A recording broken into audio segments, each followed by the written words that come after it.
Stay with us. Whew. I know. You don't even want to go outside in weather like this.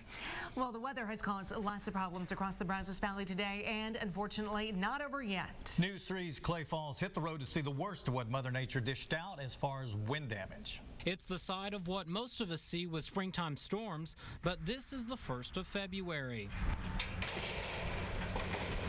TEDRICK was literally picking up the pieces of his storage business in Wixon Valley. I had 4 of my metal buildings that moved a considerable distance. I mean, one of them 50 yards maybe, and it pretty much trashed them all. The solid buildings were no match after wind gusts peaked over 60 and 70 miles an hour in parts of the Brazos Valley.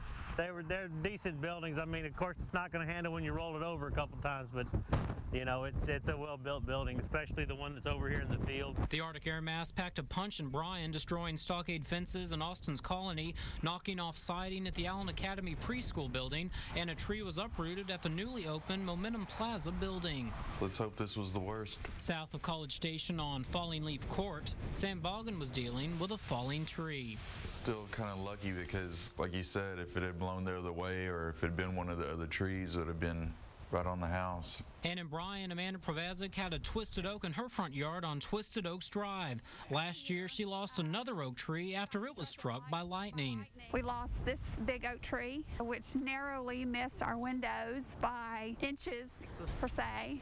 We definitely woke us up at 4:01 this morning.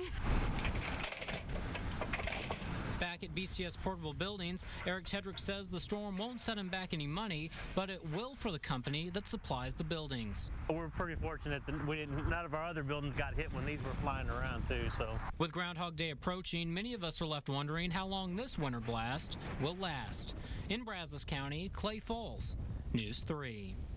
And local residents are cleaning up after strong winds made a mess in both Washington and Burleson counties. In BRENHAM, winds uprooted a tree, narrowly missing this home in BRENHAM. ALVIN received a rude awakening about 5 this morning. He feels pretty lucky the roof of his home is still intact. You don't control Mother Nature. When she gets ready, she does what she wants to. So true. Well, just up Highway 36 in Somerville, big gust also left some residents in the dark. Crews spent this morning trying to restore electricity. High winds also swept through Grimes County, tearing up an 85-year-old man's barn. Winds between 50 and 70 miles an hour ripped through his barn, scattering pieces of tin around the 245-acre property. The pipes to Art's Wakowiak's water well gave way to the high winds. It's hard to believe, but on St. Patrick's Day back in 1987, a tornado damaged the very same barn. I may have to cut some corners somewhere. I just have to see. He's currently on Social Security, and his farm is no longer operational. He says between him and the insurance company, he will make the repairs. Residents across the Brazos Valley were awakened by damaging winds ahead of a freezing cold front, but the farmers and ranchers were the first to feel the impact. Rancher Sammy Catalina